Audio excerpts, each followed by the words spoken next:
It's the Scotty Myers Show. Hey, how's it going this week? Welcome to the show. Thanks again for all the support. The show continues to grow. It's amazing, and I got some really cool things that I'm working on. Hopefully, they're going to come to fruition soon. Some of these things have been harder to make happen than I wanted to. It's actually been pretty frustrating for me, actually. I was going to be totally honest with you. Like, we are, 30 plus episodes deep in this bad boy, and I had hoped that by the time I got to 20, some of the things that I wanted to add to the show would have happened. It's just emails, nailing people down, figuring out schedules. It's been a little harder, but I am still working. Trust me. And speaking of some cool things I am going to be doing, we are less than 1 month away from Star Wars Galaxy's Edge opening up down in Disney World. And of course, I'm going to be there the opening day, August 29th. I'll be in amongst the madness of the crowd.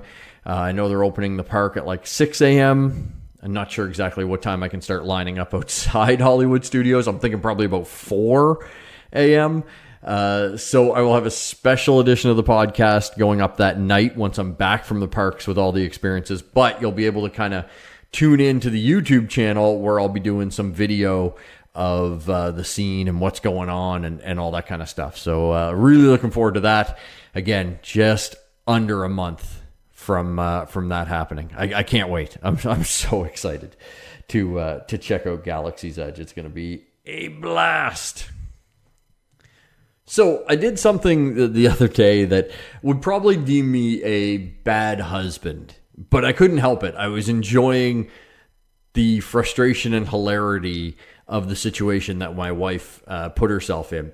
We went to Walmart to pick up some cat food for our cat, and it was on sale. So we bought like 50 cans of cat food. We were like, might as well stock up this way. The cat eats like a can a day. So at least this will cover almost 2 months worth of cat food for little Happy. That's the cat's name. So, we buy that, grab a couple other little things, and we're like, all right, let's get the hell out of here. Because it was a madhouse, as Walmart tends to be. And all the open cash registers were really lined up. And we were like, man, should we just go use one of those self-checkouts? And I hate the self-checkout. Absolutely can't stand it for many, many reasons. One, I just, to me, it's the worst kind of pretend ever. You know what I mean? It's like, oh, now I'm going to pretend that I work at Walmart and be a cashier. And there's nothing wrong with being a cashier, but it's not a lot of people, things that people want to pretend to be. So to me, it's like the worst, game ever. Let's be a cashier. And secondly, there's people that rely on those jobs, and I would rather have somebody there ringing me through and making sure that they have a job and all that kind of stuff than handing everything over to these automated machines. And the voices on the self-checkouts too, they're very condescending. I don't know if where you live, they've really started charging for bags, like if you use a plastic bag. That so at the Walmart one, for example, they'll say they charge a nickel, I think, for every bag that you use, and it'll be like, how many store plastic bags did you use today? And if you use none, you hit 0. And most of the time, I'm only picking up a couple things. I'll hit 0, carry them out in my hands. So I'll hit 0, and it doesn't go 0. It goes 0. Are you bullshitting me right now? Are you trying to save a nickel? Come on. We both know you're getting a bag. Just hit 1 and move on. It's kind of the attitude it gets. Anyway, hate the fucking things. So there wasn't a massive lineup for those, though. So we decided, in the interest of speed, let's just use the self-checkout. And so my wife goes up and she starts scanning things through. And then as she starts to scan the cat food, I'm like, I realized, oh shit.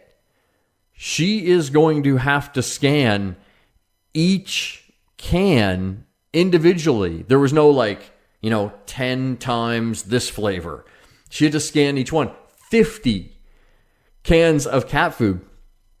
And so she's just standing there, dude, 67 cents. Dude, 67 cents. Dude, 67 cents. It's enough to make somebody go insane. On like 50 times.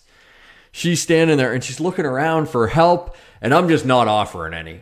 I'm just kind of like, wow, that is a flaw in the programming there. You would think they would have a multiplier button. You would think.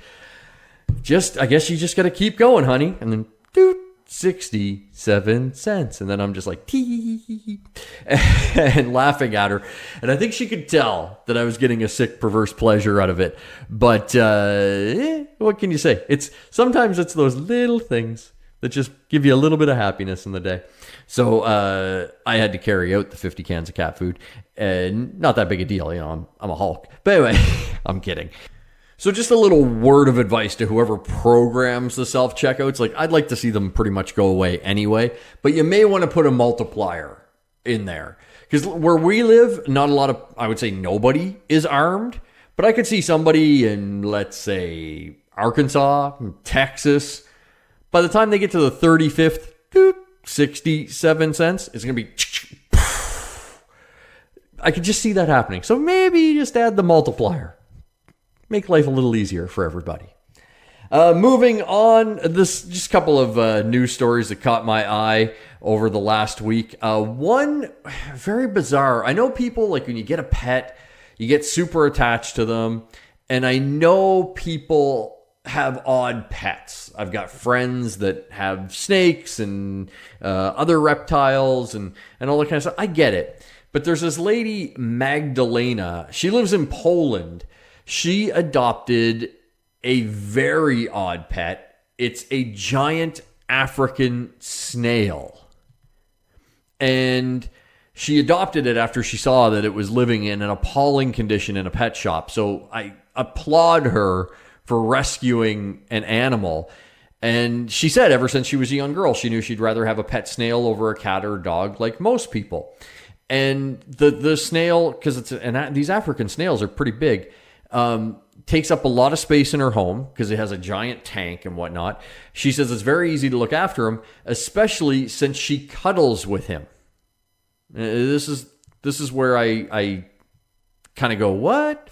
So she will get on the couch and let this snail kind of crawl all over her. She holds it like you would hold like a little cat. She talks to it all the time. That's no big deal. I talk to the cat and dog too. Best psychiatrists ever. But it's just very weird to me. And the pictures are bizarre. Like, this thing's almost as big as her forearm. And, she's sitting there on the couch, rolling around with it, cuddling. It's bizarre and definitely gives a new definition to the term snail trail. Another news story that happened this past week, which actually made me very sad, was the founder of Yankee Candle passed away. Now, I don't know if you know the story of Yankee Candle. This guy that started the company, Michael Kittredge II, founded Yankee Candle when he was a teenager in his family's home in 1969. He passed away at age 67. The reason why he started the company was when he was 16, he was too broke to buy his mother a Christmas present. So he melted some old crayons to make his very first candle. A neighbor saw it and convinced Mike to sell the candle to her. He then took that money, made 2 candles, one for his mom and another to sell. And that was the birth of the company. And I love Yankee Candle. I got a ton of them here. They had one that smelled like peanut butter cups, like Reese peanut butter cups. It's the greatest thing ever. I'd light that candle, come back, my house would smell like Reese peanut butter cups. So good. Some of their smells, absolutely fantastic. And they do a lot of great things, the company. And especially Mike Kittredge. He was known for his philanthropy.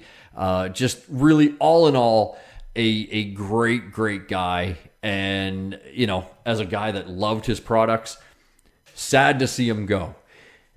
Probably could open up a whole new line for Yankee Candle if they wanted to. They could move into kind of the darker world of like death and funerals. Like, I don't know. Because I love the company so much, maybe I help them out. Like just a couple of scent ideas. Like you could do fresh coffin linen. Like that could be good. Raspberries and rigor mortis, or French vanilla formaldehyde. Any of those, like I'm just spitballing, just coming up with ideas. But they can use them if they want, is what I'm saying. On to the off story of the week, and this one really made me scream, oh, for fuck's sakes. Because if you listen to this show, you know I am a huge fan of going to Disney World. I've been going to Disney World for years. And a lot of the time, I was going to Disney by myself. I was a single guy, didn't have a serious relationship, anybody I wanted to take with me.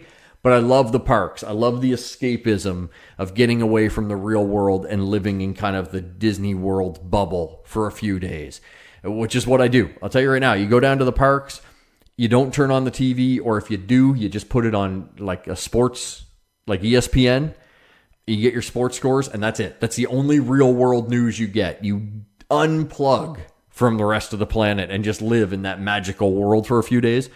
At least for me, does the mind amazing things. It just really resets me. So anyway, this lady, I don't know her name. She apparently did not have a magical time at the Magic Kingdom. The happiest place on earth, not so happy for her because she had to stand in a line, and apparently she saw some people without kids there, and that set her the fuck off. She made a post. I will read it for you now. This is how it goes. It pisses me off to no end when I see childless couples at Disney World. Disney World is a family amusement park, yet these immature millennials throw away their money on useless crap. They have no idea the joy and happiness it is to mothers who buy their babies treats and toys. They will never experience the exhaustion that it is to chase a 3-year-old around and getting stares, assuming I'm a bad mother. This cunt in some very slutty shorts was buying a Mickey pretzel, and Alden wanted one, but the line was very long, so I said later, and it broke his poor little heart, and he cried. I wanted to take that fucking pretzel from that tramp like, thanks, bitch, you made my son cry. Disney World is for children.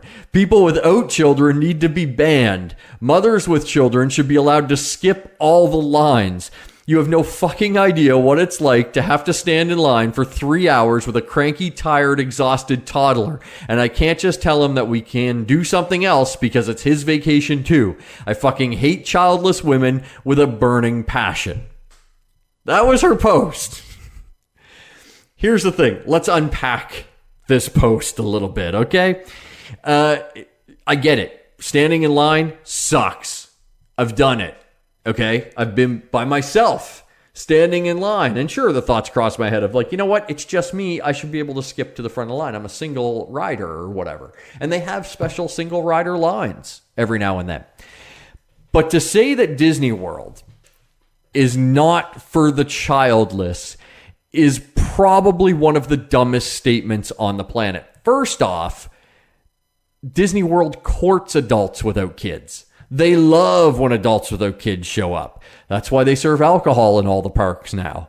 That's, adults with no kids tend to have a bit more money to throw around. So I have a feeling they love when the childless show up.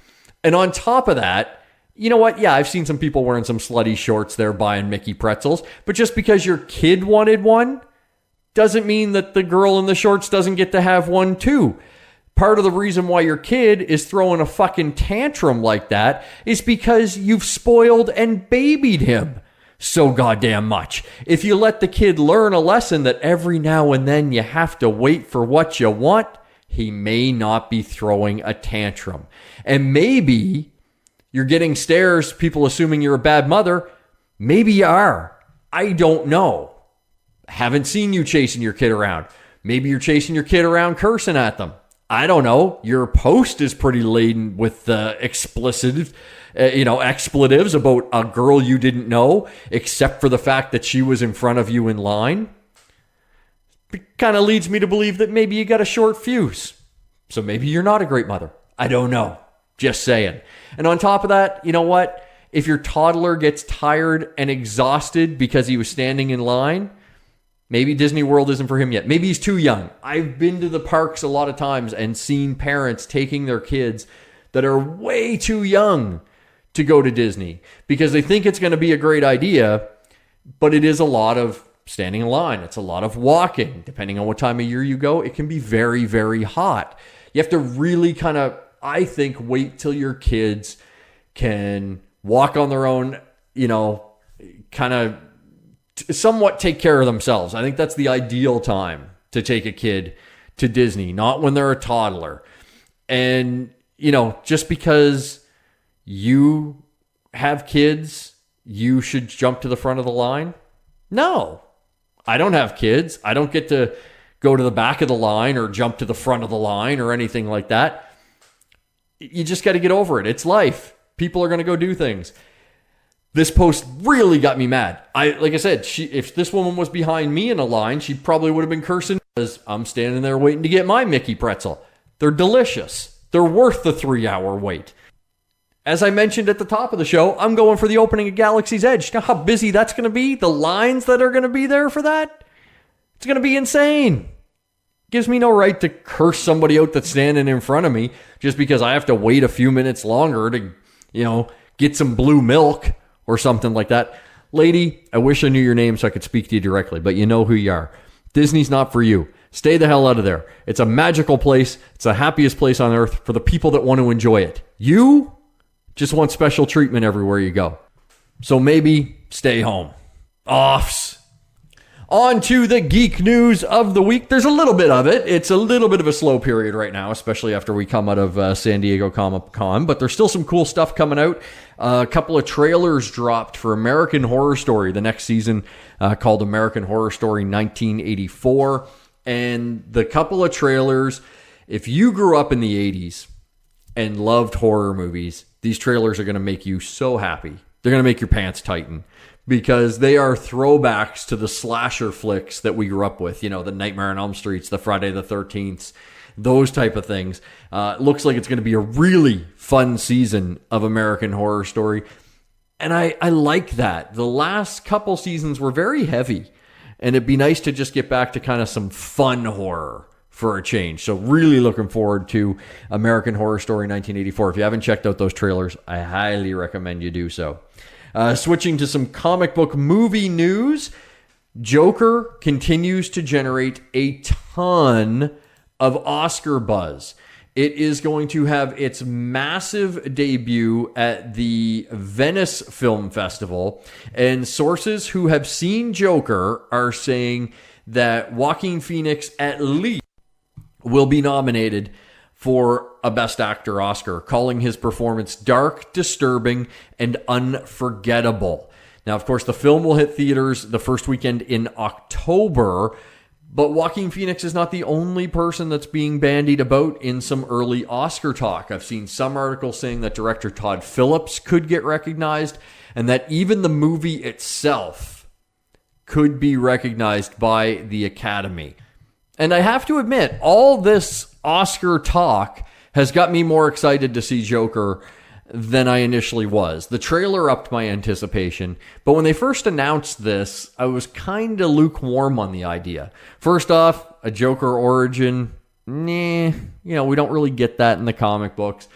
It doesn't take place in the DCEU, so is that going to be confusing to the average viewer? And where does Joker fit without Batman? That's still my big question with the movie, is how does Joker work without Batman? But all this positive talk and Oscar buzz and all this about the movie has really amped up my excitement to see it. Sticking with DC, some New Gods movie news. Anxious to see this movie. Ava DuVernay, the director, was asked on Twitter if the Furies would be part of it, and she replied with, how could any self-respecting Big Barda fan not include the Furies? And so obviously they're going to be there, as well as Darkseid. Somebody said, is Darkseid going to be in there? And she was like, yes, he's there. So we're going to get the New Gods in what looks like kind of all of their splendor. I'm sure Orion will be there. Highfather, the story is supposedly rumored to focus on Big Barda and Mr. Miracle, scot-free. So that would be a good idea. And Tom King, the guy who just wrote an amazing Mr. Miracle series for DC Comics, is actually working on the screenplay. So it's a guy that knows the material. Really looking forward to New Gods. They're working on the script now. We don't have a release date or any casting news, but I would imagine some more of that is going to come out as the script gets wrapped up. But this movie is starting to take shape in a really, really good way. Some other things that we're waiting to get our first real glimpses of would be some of the Disney Plus TV shows, whether it's The Mandalorian from Star Wars or any of the Marvel ones, Loki, Winter Soldier, Falcon and the Winter Soldier, WandaVision, any of them. And it seems like we're going to get our first look at them coming up on August 23rd. Now, how much we're actually going to see, not sure. But at D23, which is basically Disney's own Comic-Con, there is going to be a Disney Plus panel where they're going to preview some of the things that will be on Disney Plus, like the Marvel shows and some Star Wars projects. So if you're anxious to see some of this stuff, kind of in living color, August 23rd, circle that on your calendar. That's when some of those trailers should come out. And Star Trek fans were already drunk on the kick-ass Picard trailer. If you have not watched that, dear God, you're missing out. But now you'll be able to get drunk on some Chateau Picard wine as well. It's a real-life, award-winning, multi-generational vineyard in France, and they're doing some Star Trek wines. There's going to be a Chateau Picard Bordeaux and a United Federation of Planets Special Reserve Zinfandel. If you want to grab these wines, they are available now. I don't think they're going to last very long, so you may want to head over to StarTrekWines.com and see if you can nab yourself a bottle or two. Word is, if you drink enough, you start to talk like William Shatner, which is not a bad thing. It's actually quite funny. That will do it for this week. Again, make sure you're following us on all the social medias. Scotty Mars Show on Facebook and Instagram, at Scotty Mars on Twitter. You can reach out to me there if you have any questions, comments, thoughts on the show. Love to hear from you. Don't forget to subscribe wherever you get your podcasts and leave us that 5-star thumbs up rating or review. Definitely helps grow the show. And if you like just listening to it streaming, blasttheradio.com every Thursday morning at 8:30 Eastern Time. So until we speak again, have a great week.